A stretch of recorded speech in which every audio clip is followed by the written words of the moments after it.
Imagine waking up completely exposed, realizing your garage stayed wide open until dawn. Now picture an 84-year-old lady facing that exact nightmare alone. We often let our guard down when things feel too safe. Routine creates dangerous blind spots. Except, it absolutely did not. Morgan Wright plants his feet firmly on Nancy Guthrie's porch. The exact crime scene stained with blood 49 days prior. He refuses to investigate this through a monitor. Forget armchair detective work entirely. He traveled straight to Tucson to pace those grounds personally, tracing her final steps. He descends from the entryway toward the pavement. He studies every inch of that concrete trail Nancy likely walked during that dark evening. Then he abruptly halts right where the paved path merges with the main drive. Morgan notes how the crimson trail vanishes at the path's edge. You descend the staircase and step straight out onto the parking pad. The drops just terminate abruptly. They don't reach the road, scatter across the lawn, or fade away down the block. Everything ceases exactly where a getaway car was idling. Keep in mind that Morgan Wright brings decades of hardcore detective experience. Today, he runs the National Center for Open and Unsolved Cases as its chief executive. The man cracks impossible mysteries that sat dormant for decades. He finally examined Nancy's estate with his own trained eyes. By tracing the abductor's literal footsteps and spotting details hidden from lenses, he reached an absolute game-changing verdict. Nothing about this was pure coincidence. This absolutely was not some botched robbery. Forget any theories about random chance. This ambush was ruthlessly calculated. Showing the attacker studied Nancy's habits and mastered her neighborhood, they calculated the perfect parking spot, planned their exact route, and timed their window flawlessly. Today, a mere duo holds the dark secret of Nancy's location. Just two individuals who executed a chilling choice that evening. Two accomplices who parked their getaway ride right on that pavement mark. They pulled off this sinister operation in 16 flawless minutes. Those same suspects are currently tracking headlines, staring at that $1.2 million bounty, terrified their partner might eventually crack. Just two suspects hold the power to bring Nancy back. Before that happens, detectives must grasp a vital clue that slipped through the cracks. It involves something so incredibly mundane you'd easily miss it. Her entryway remained completely unbolted. This forms the unlatched door theory surrounding Nancy Guthrie, explaining exactly why only two conspirators know the truth. During our last deep dive, we unpacked former federal agent Johnny Grusing's face recognition hypothesis. It suggests Nancy peered past her safety barrier. She spotted her abductor, and that chilling flash of knowing their identity ultimately sealed her doom. Grusing strongly suspects the perpetrators coaxed Nancy toward the threshold before she unlatched it. Spotting a familiar face at 2 a.m. proved catastrophic, turning her into a hostage rather than an unharmed bystander. While certainly fascinating and potentially accurate, things just escalated. A fresh specialist just joined the fray, offering insights that might blow this investigation wide open. Morgan Wright refused to simply skim case files from a safe distance. Scanning police documents and ring camera clips wasn't enough.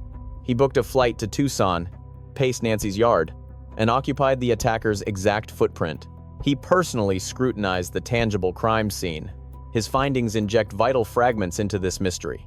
Blending these clues with Grusing's hypothesis paints a remarkably vivid portrait of that terrible midnight ordeal. Following our previous update, fresh breakthroughs have surfaced. These new revelations validate Morgan's deductions through entirely unforeseen avenues. Federal agents recently secured dashcam video from Nancy's afternoon transit heading toward her child's residence. Techs are scrubbing that recording for potential stalkers, tracking her transit, or verifying her daily itinerary. Detectives are currently probing residents who abruptly ditched the Catalina foothills region past February 1st. Feds want to know if anyone fled under shady circumstances right after Nancy vanished. This investigation just plunged into what cops officially dubbed the relentless grind phase. That massive early surge of investigative assets completely shifted. The armies of deputies, citizens, and trackers have dialed down drastically. Most Pima County Sheriff personnel shifted right back to their standard patrols. Now, just a tight-knit tactical squad grinds away on this mystery full-time alongside federal agents. Biological clues shipped out to an elite Florida laboratory remain stuck in the testing queue. Forensics labeled these swabs as mixed and low-level, meaning they hold degraded traits from several individuals. making extraction brutally tough. Pushing through cutting-edge ancestral genealogy sweeps might drag on for several grueling weeks or months. They deployed the same tech that nailed the Golden State Killer. Still, nothing breaks, despite a $1.2 million bounty, featuring $1 million from family, plus $100,000 each from feds and secret donors. Not a single soul has stepped out of the shadows to blow this mystery wide open. That specific silence perfectly anchors Morgan Wright's bold hypothesis, and we are breaking down the exact reason next. Listen up, we need to establish exactly why this veteran investigator's findings changed the entire game completely. Before exploring these massive breakthroughs, listen up. For newcomers following this mystery, our channel just broke down former federal agent Johnny Gru's facial recognition hypothesis completely. You can find that specific breakdown below. Now we are expanding on those basics using fresh expert viewpoints alongside recently uncovered clues. Anyone tracking Nancy's story should demand a thorough breakdown. To see every hypothesis tested and all clues scrutinized, smash that subscribe button and activate alerts. Here at Crime Uncovered, our team refuses to walk away when things get tough. We absolutely never quit just because the mainstream media spotlight dies down. We stick around until the truth comes out. Join us today, since Nancy Guthrie deserves justice. This man does not just track true crime mysteries by reading online message boards. He is a veteran investigator boasting decades of real street experience. Think abductions, murders, and dead ends that everyone else completely abandoned. Files where loved ones surrendered all faith, where trails completely froze over. Right now, he leads the National Center for Open and Unsolved Cases. This group focuses exclusively on closing mysteries that standard police departments totally failed to resolve. They provide alternate viewpoints, advanced tech, and unique tactics. When this woman vanished, he refused to merely watch the broadcasts. Instead, he made a firm choice to step in and help firsthand. Securing a ticket to Tucson, he drove straight into the Catalina foothills. Then, he immediately contacted regional cops, requesting access to the grounds. He relied on a crucial secret most folks completely misunderstand regarding police work. Actual locations reveal secrets that paperwork simply misses. Anyone could easily skim through forensic files regarding stained concrete.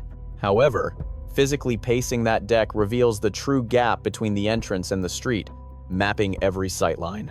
Absorbing the actual environment teaches you details that case files totally ignore. Therefore, he took the trip.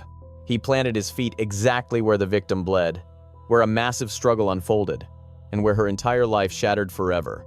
Tracing her path from the main threshold, he descended the stairs, crossing the pavement directly toward the street. He analyzed the ground, the shadows, what nearby residents could witness, the lens perspectives, and potential getaway paths. His goal was uncovering exactly how this nightmare physically played out. Ultimately, his discoveries completely flipped his perspective on this crime. I personally traveled out to inspect that property, the expert revealed during an extensive breakdown. I really flew down to Tucson. The red trail halts completely by the path's edge. Walking past those stairs toward the vehicle pad, the stains just suddenly vanish. This specific detail holds far more weight than you might assume. We will revisit that shortly, but he spotted another glaring issue. It shocked me, he admitted. Numerous local shops lacked exterior security monitors. I barely spotted any lenses covering those primary crossroads. Remember, this region represents an incredibly wealthy, highly secure neighborhood. Residents here rarely stress over danger. Local shops skip heavy security setups entirely, while families routinely sleep with their garages wide open. The entire area thrives on profound mutual security. Sadly, that exact peace of mind ultimately left her dangerously exposed. She was not being reckless. She simply never expected a threat. He also tackles this puzzle with a highly unique mindset. This strategy was forged through years of cracking unsolvable mysteries. Law enforcement already holds every single clue required to win. He stated, authorities must retreat slightly, check their arrogance immediately, and leave any personal vanity behind. They must invite outsiders offering untainted perspectives. He refuses to bash the current squad on the job, nor is he calling them incompetent. He merely shares hard truths from his past. Staring at the exact same documents for months ruins your ability to notice details. Cops form a theory. Eventually, that storyline becomes absolute, unquestionable gospel. Once tunnel vision sets in, crucial clues slip by completely. He offered a flawless historical comparison to prove this. Look at the infamous Gilgo Beach butcher, Rex Hoyerman. That nightmare haunted New York for 10 years after victims surfaced back in 2010. Relatives suffered. Detectives dug deep, but nobody got caught. Suddenly, in 2023, they finally nabbed him. Did some magical new smoking gun appear? Absolutely not. A totally different task force simply re-examined the files they had possessed all along. Call logs, signal pings, car documents, and bystander interviews. The smoking gun hid right there in plain sight. It merely required untainted minds to spot the connections. The detective suspects this current disappearance perfectly mirrors that situation. The security clips exist. Forensic stains are documented. Timelines are established. That rideshare tape is logged. Mobile tracking coordinates are fully saved. Everything sits quietly inside precinct lockers, buried within federal servers, and tucked away in local police folders. Someone must review it all objectively, assuming this was a calculated hit, rather than a random strike. Forget wild theories. We are dealing with a strict two-person job here. Nothing more. Shift your perspective to realize the entryway was left open without a struggle. And she might actually be recovered. Major breakthroughs have rocked this investigation ever since we last reviewed the expert's profiling concept. These huge updates completely flip the script and surprisingly back up our security expert's breakdown. The biggest bombshell is that feds are dissecting rideshare video from January 31st, capturing her traveling toward her child's residence. Nothing seemed out of the ordinary as she headed out for a typical afternoon family gathering. Aside from that chilling porch recording hours later, this car ride clip might show her final moments breathing. Authorities remain completely silent regarding whatever clues surfaced on those dashboard tapes. Officials refuse to comment on the visual evidence. Yet investigators are intensely scrubbing through every single millisecond. Detectives are hunting for any sketchy sedans tailing her transport, looking for stalkers monitoring her exact transit routes. The squad needs to know if a stalker was verifying her routine, guaranteeing she would come back completely exhausted. If the security expert is right, any premeditated kidnapping meant the suspect had to memorize her habits, identifying exactly when she lacked company and protection. That rideshare recording might actually expose the shadowy tracking preceding the violent attack. Furthermore, multiple major broadcasting networks have leaked a huge investigative update. Feds are actively grilling locals who fled the upscale desert community right after February 1st, changing everything. Right after the incident occurred, the vast majority of residents stuck around and gladly helped out local police. Locals handed over security clips and gave statements, yet a few neighbors vanished. Now federal agents are demanding answers about whether those sudden relocations were simply prearranged accidents. Or did certain suspects pack up simply to escape the heat after witnessing a terrible crime? Agents are currently hunting those defectors down for interrogations to uncover any hidden ties to the missing woman. Next, this mystery just hit a brutal wall that cops call the slog, far from those initial endless resources. Back then, countless cops, eager citizens, tracker units, and federal specialists poured in from every corner. However, keeping up that massive manpower forever is practically impossible. Recent chatter indicates the bulk of the regional sheriff deputies have already gone back to their standard patrols. That giant manhunt shrunk dramatically, leaving just 5 or 6 elite local cops and a handful of federal operatives. None of this implies they abandoned her completely. It just signals a hard pivot from physical scouting toward aggressively processing the microscopic clues. They traded desert patrols for server logs, swapping physical footprints for deep dives into digital cyberspace. Meanwhile, a cutting-edge laboratory out in Florida is testing degraded genetic swabs from the scene, which are incredibly compromised. That classification means several different individuals left their biological markers. It could belong to the victim, her attacker, or innocent guests, while the low quality indicates incredibly scarce amounts. Such microscopic fragments easily get corrupted or misread, yet those Southern technicians are absolute masters at these impossible puzzles. Furthermore, they are exploiting ancestral tracing, That identical method famously nabbed the notorious California serial murderer and was spearheaded by our favorite profiling genius. Bypassing standard federal systems, they map out bloodlines to pinpoint cousins and slowly isolate the true culprit through heritage. It drags on for countless months. Yet this tedious strategy reliably cracks the coldest mysteries around. Finally, that $1.2 million remains unclaimed, including $1 million from relatives and $200,000 from outside sources. Such insane cash completely alters destinies, allowing someone to quit working and vanish forever. Yet nobody claimed a dime. An eerie silence that screams volumes to our security expert above all other evidence. We will break down the terrifying implications of that shortly. Let us unpack what the analyst uncovered by dissecting the abduction schedule, completely throwing out the official chronological record. Alarms sensed interior movement at 2:12 in the morning on February 1st. Until 2:28, her cardiac implant suddenly dropped its wireless connection, severing the crucial link between the victim's chest monitor and smartphone. That vital healthcare technology going dark at exactly 2:28 in the morning was utterly catastrophic. The severed Bluetooth connection revealed a chilling truth: Nancy was already gone. Standard wireless signals drop after 30 feet. Even under perfect circumstances, they rarely stretch further.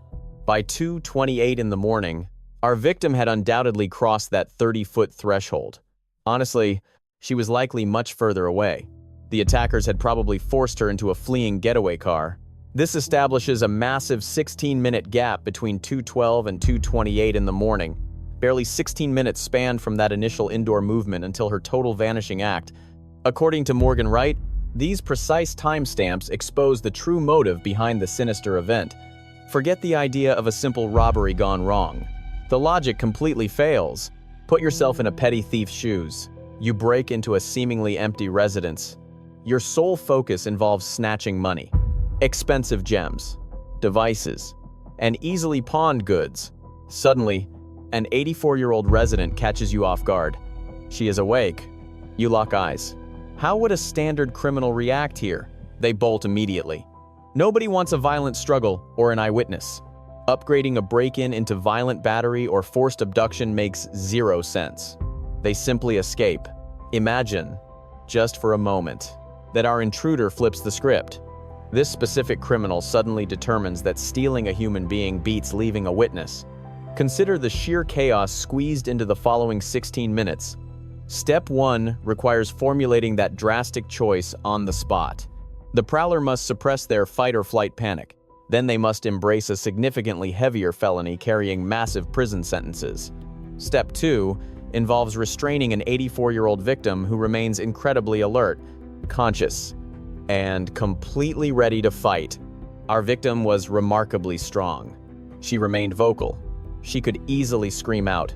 Thirdly, the suspect requires a getaway ride. Yet where is it parked? A totally unplanned snatching means the truck sits several streets over. This attacker must quickly phone an accomplice for a ride, or awkwardly abandon their captive while fetching the automobile alone. Number 4 means brainstorming a secure drop location on the fly. Grabbing a hostage without plotting a hideout or endgame is pure madness. Number 5 involves the crimson stains out front. The intruder must somehow clean up that mess. Transporting a wounded captive presents huge challenges. Avoiding further forensic contamination requires extreme caution. Finally, the perpetrator must forcefully drag her from the living room, shove her outside, navigate the patio stairs, cross the yard, and toss her into a waiting transport. Accomplishing everything within 16 minutes seems impossible.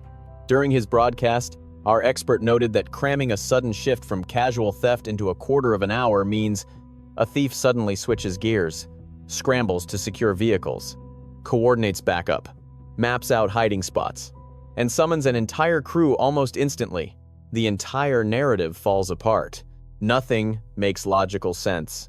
Those minutes offer zero breathing room. The moving pieces prove way too intricate. Such complex orchestration completely eliminates impulsive actions. Your average crook completely lacks this intense strategic planning. Zero reliable muscle on standby, and no rapid execution skills. Conversely, a hitman targeting our victim would absolutely park their getaway ride in the perfect getaway position. A true professional maps out the final destination beforehand. They meticulously calculate every second, memorize escape streets, and perfect their snatching technique. Under those calculated circumstances, 16 minutes perfectly aligns with the operation. That window allows flawless execution, though it prevents making things up on the fly. The expert reached a definitive verdict. He initially posed a simple choice. Did a basic break-in spiral out of control? Or was theft a complete myth? The evidence strongly points toward a highly orchestrated kidnapping mission. Zero coincidence, no opportunity, and completely devoid of luck. It was incredibly intentional, carried out with surgical skill, therefore, eliminating the stray robber theory and confirming a premeditated strike leaves us asking one huge thing. What was their entry method? Absolutely zero signs of smashing or prying exist across the entire estate. That heavy metal Diablo barrier remained perfectly intact. Investigators found zero scratch marks or busted hinges. Every single glass pane survived uncracked. Nobody busted the main entryway down. The deadbolts lacked any scraping from lockpicks. Every perimeter defense held strong. Why was her sanctuary breached at 2 in the morning seamlessly? Our leading investigator formulated an answer connecting these missing pieces. The hypothesis feels so simple that most ignore it. The latch was simply left open. The expert reminded everyone she was 84. She resided within a highly secure neighborhood, experiencing zero danger. He confessed to accidentally leaving his own garage completely wide open until dawn. Is it truly crazy assuming an 84-year-old simply followed her nightly routine, assumed the deadbolts were engaged, and accidentally left things wide open? Let this sink in. Our victim returned around 10 at night on January 31st. Her son-in-law, Tommaso, drove back from Annie's place. Fatigue had clearly set in. The afternoon felt exhausting. She devoted countless hours to her relatives. Being 84 takes a toll. She strolled inside, clutching her handbag. Her mind probably drifted toward bedtime routines, reflecting on dinner or remembering her nightly pills. The Catalina foothills arguably ranks as Tucson's most secure community. Criminal activity practically registers at zero. Residents ignore their deadbolts. Neighbors leave garages wide open overnight. A false sense of absolute security turned Nancy's sanctuary into a trap. After years of peaceful living, returning home, that fateful evening meant latching that bulky wrought iron exterior gate. That serves as the obvious shield everyone instinctively verifies. Yet the primary entrance loomed beyond. Could utter fatigue from a grueling shift have caused her to skip engaging that crucial inner deadbolt entirely? Imagine her assuming the latch caught when it simply failed. Picture her drifting to sleep, completely convinced her fortress was impenetrable while the entryway remained wide open. Suddenly, all the pieces fit together seamlessly. Breaching the perimeter required absolutely zero physical effort. An intact exterior barricade means absolutely nothing once the actual threshold stands unlatched and vulnerable. Smashing glass becomes unnecessary with such an effortless alternative available. A quick twist of the knob, a gentle shove, and the intruder glides indoors without a single sound. Morgan's hypothesis hinges on a truly chilling detail. Discovering an unbolted entryway suggests the culprit actively probed the perimeter beforehand. Nothing was left to mere chance or guesswork. The perpetrator deliberately approached the porch, gripped that doorknob, twisted the metal, and realized access was granted. This indicates they lurked intimately near the residence to confirm vulnerabilities. Consequently, they recognized her presence indoors and patiently bided their time for the perfect strike. We are completely ruling out a random drifter stumbling upon a fortunate break. The attacker clearly studied her daily habits intensely, banking on her returning exhausted late at night. They anticipated her slipping up on security protocols, pinpointing a nearby resident or a meticulous stalker who deeply understood the area's rhythm. The second that handle yielded to their grasp, the green light flashed for their sinister operation. Retracing those steps from her deck down toward the pavement, Morgan focused his entire investigation on a single crim clue. He sought the crimson stains. Law enforcement had already verified discovering her biological fluid right on the entryway platform, an announcement officially backed by Sheriff Chris Nanos. Genetic profiling proved the identity, yet Morgan craved the exact spatial mapping of those droplets, determining their reach and splatter formations. Since forensic trails always speak the ultimate truth, every single splatter narrates a vivid tale. Consequently, he scrutinized the terrain personally, uncovering a chilling revelation. Taking a trip to the Tucson property revealed everything firsthand. The crimson spatter abruptly terminates right where the paved path concludes. Descending those stairs toward the carport reveals a sudden, unexplainable halt to the grim trail. Take a few seconds to fully process that gravity. Those red marks refuse to stretch into the asphalt. They avoid sprawling across the lawn or wandering away in chaotic, splintering patterns. Instead, the leakage vanishes at an incredibly precise coordinate. It fades right at the junction, joining the footbridge with the parking pad. That is the absolute prime position for a waiting automobile. Ponder the terrifying implications behind that detail. Assuming an initial assault occurred near the entryway, proven by the stained deck, dragging her battered body outward would undoubtedly leave a continuous sign. That leaking wound formed a distinct line, boasting a clear, abrupt finish line, devoid of any haphazard, terror-stricken scrambling or frantic messes. It ceases right where an abductor would strategically idle their ride to swiftly toss a victim into the passenger cabin. This paints a vivid picture for Morgan regarding the kidnapper. Finding the perfect idling spot was pre-calculated. Hauling her from a block away was never the agenda. Lugging a bleeding woman creates an extensive mess. Such foolishness invites unwanted stares from nearby residents. Leaving the truck centrally located on the concrete risked projecting bright beams straight toward the public road. The attacker navigated to an optimal staging ground, guaranteeing a seamless transition from the deck, down the stairs, straight into the trunk, ensuring absolute swiftness while avoiding all detection. Measuring from her front stairs directly to the getaway ride yields perhaps 20 feet, potentially even shorter. 20 feet vanishes in mere heartbeats. The assailant avoided tedious hauling, lawn dragging, and prolonged vulnerability to neighborhood onlookers or security lenses. It required a blistering, straightforward dash between two distinct marks.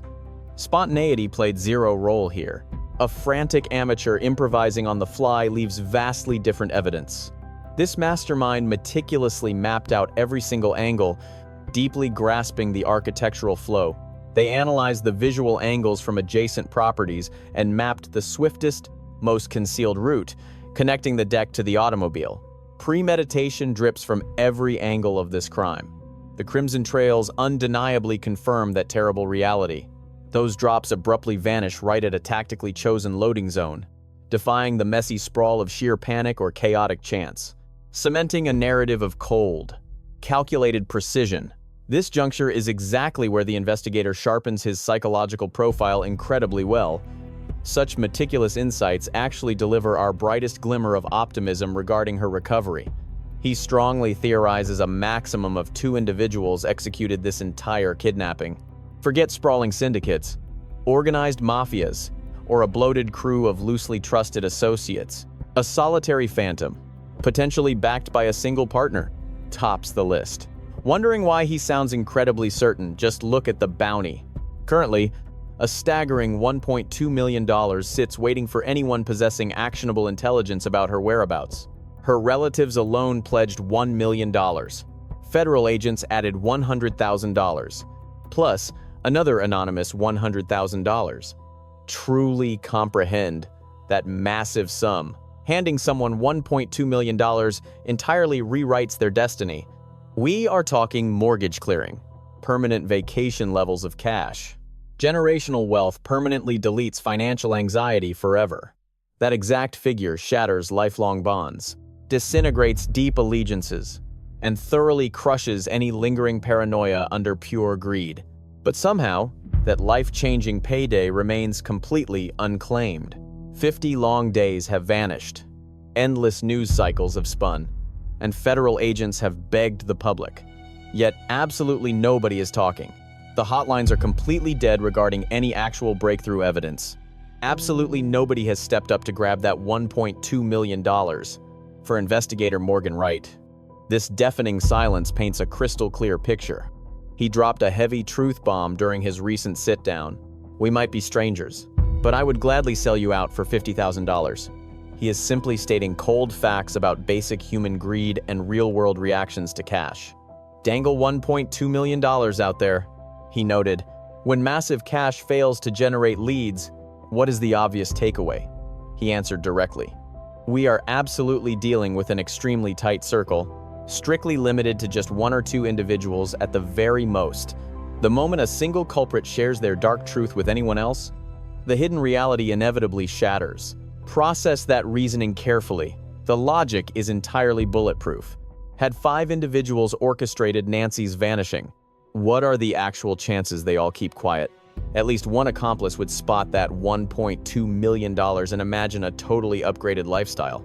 Inevitably, bitter arguments would fracture the crew's bond. Crushing remorse would consume someone, prompting a quick confession. A trio holding the truth follows that exact same pattern. A trio instantly equals 3 fragile, weak links and burdened souls. That presents 3 chances for massive payouts or heavy remorse to shatter their trust entirely.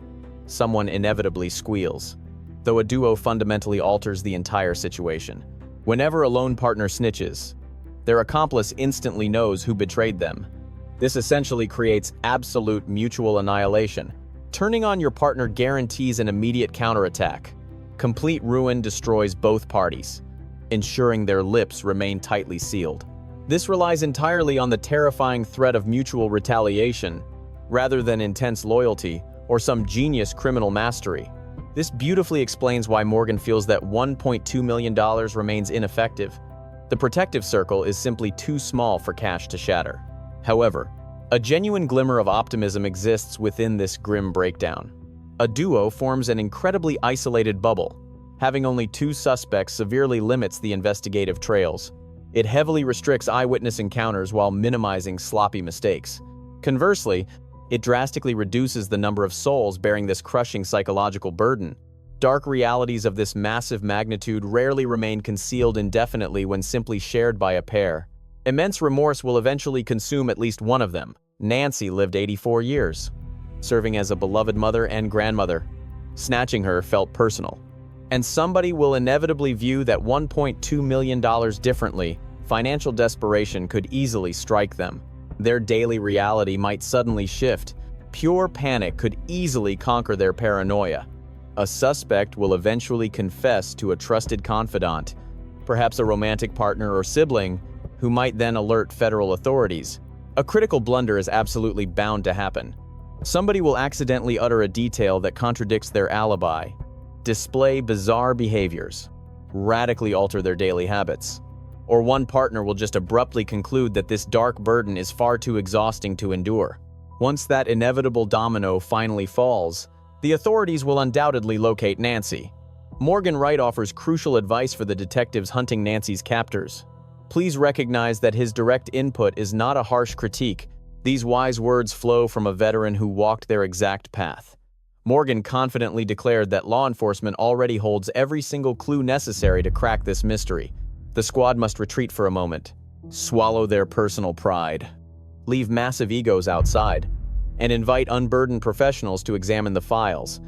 He never once implied that the current task force performed poorly. Nobody is accusing them of overlooking glaring evidence or botching basic procedures. His profound point operates on a much deeper, highly critical level. He emphasizes that grinding on an investigation for months naturally forces your brain to construct a rigid storyline of the crime. That specific framework quickly cements itself in your mind. It becomes a permanent filter coloring every single clue you uncover. Occasionally, investigators desperately need to smash that biased filter.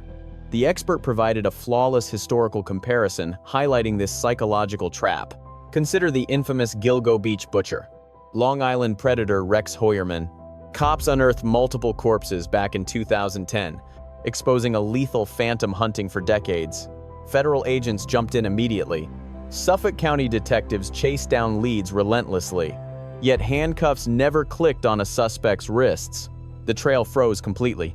Decades drifted by while shattered relatives grieved and society forgot.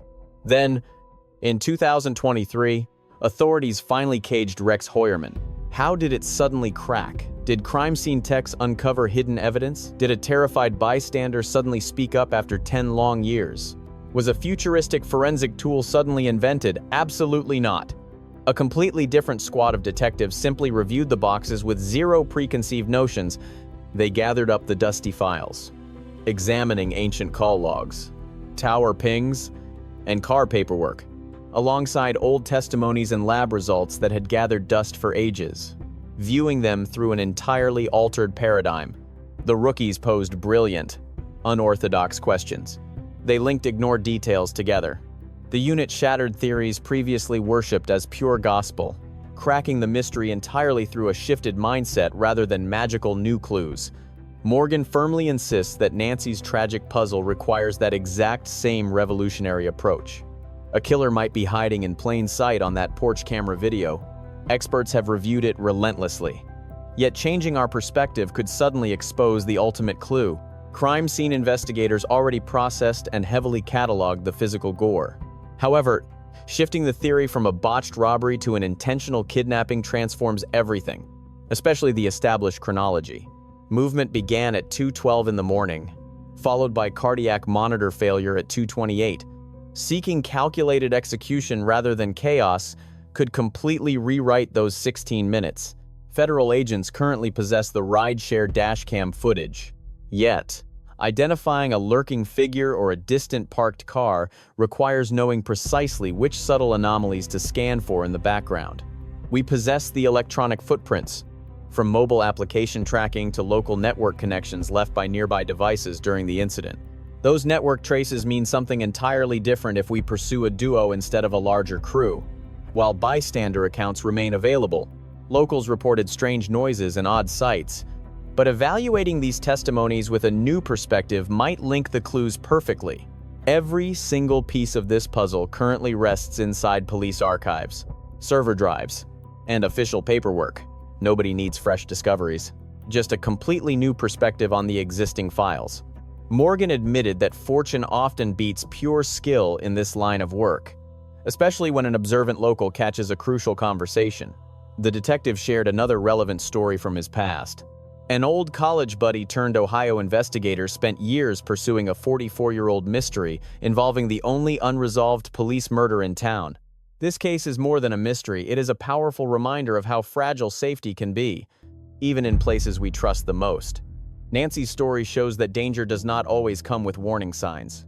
Sometimes, it quietly waits for a moment of routine, a small lapse, or a simple assumption that everything is fine. We often believe that it won't happen to me, especially in familiar environments. But this tragedy teaches us that awareness is not fear, it is protection.